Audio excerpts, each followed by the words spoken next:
एक माँ अपने पूते से कहने लगी, बेटा, अल्लाह जो चाहे कर सकता है। नौजवान पूते ने इस बात से इख्तिलाफ किया। वो बोला, अगर अल्लाह जो चाहे कर सकता है तो फिर अल्लाह मुझे सुबह तक खाना खुलाकर दिखाए। मैं अपनी मर्जी से खाना नहीं खाऊंगा। माँ ने समझाया, बेटा, बुजुर्गों से इस तरह की बातें नहीं क्या करते। लेकिन वो अपनी जिद पर कायम रहा। उसने कहा, मैं सुबह तक खाना नहीं खाऊंगा। अगर अल्लाह चाहेगा तो मुझे बगैर खाए भी खाना मिल जाएगा। माँ ने बहुत मिन्नत समाजत की, बेटा, जिद ना करो, खाना खा लो। लेकिन उसने एक ना मानी। उसने सोचा, अगर मैं घर में रहा तो माँ मुझे बार बार खाने के लिए कहेगी।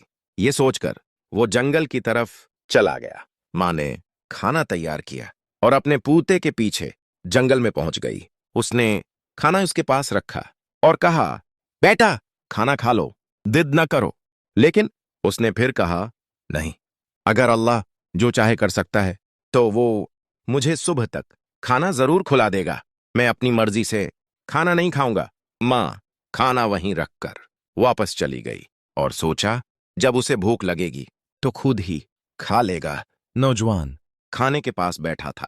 अचानक उसके दिल में ख्याल आया, मैं जंगल में अकेला हूं, कहीं कोई दरिंदा मुझ पर हमला न कर दे। ये सोचकर वो एक दरख्त पर चढ़ गया। कुछ देर बाद चंद डाकू वहां से गुजरे। उन्होंने खाना देखा। एक डाकू बोला, ये खाना खा लेते हैं। दूसरा बोला, नहीं, ये खाना यूं ही नहीं रखा गया, जरूर इसमें जहर होगा। पहले जिसने ये रखा है उसे तलाश करो। डाकू आसपास तलाश करने लगे। इसी दौरान एक डाकू की नजर दरख्त पर बैठे इस नौजवान पर पड़ी। उसने आवाज दी, नीचे आओ। नौजवान दरख्त से नीचे उतर आया। डाकू ने पूछा, ये खाना तुम्हारा है? उसने जवाब दिया, जी हां, ये मेरा ही है। डाकू ने पूछा, फिर तुम ये खाते क्यों नहीं? नौजवान बोला, मैंने कसम खाई है कि मैं अपनी मर्जी से खाना नहीं खाऊंगा। अगर तुम्हें चाहिए तो तुम खा लो। ये सुनकर डाकू को और भी शक हुआ। वो बोला, पहले तुम खुद खाओ, फिर हम खाएंगे। नौजवान ने इनकार कर दिया और कहा, मैं नहीं खाऊंगा। डाकू गुस्से में आ गए। उन्होंने उसे मारना शुरू कर दिया और कहा, खाना खाओ।